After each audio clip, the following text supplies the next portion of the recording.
নুকদ্দিসুলাক, এই যে নুকদ্দিসু কুদ্দুস পাইছেন?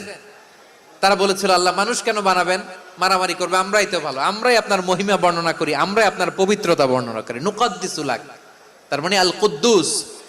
আবার আমার নবী যখন সিজদায় লুটিয়ে পড়তেন, আম্মা জানা এসে বলেন আমরা তো সিজদার মধ্যে সুবহান রাব্বিয়াল আলা বলেই শেষ, কিন্তু বিশ্বনবী তাহাজ্জুদের নামাজে, নফল নামাজে, সুন্নত নামাজে তিনবার সুবহানা রাব্বিয়াল আলা তাসবিহ পড়ার পরে তিনি পড়তেন সুবহুন কুদ্দুসুন রাব্বুল মালাইকাতি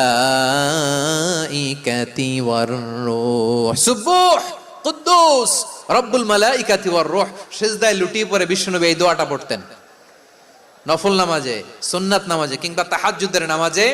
সুবহান রাব্বিয়াল আলার পরে কি পড়তেন? সুবহুন, আওয়াজ করে বলেন সুবহুন কুদ্দুসুন রব্বুল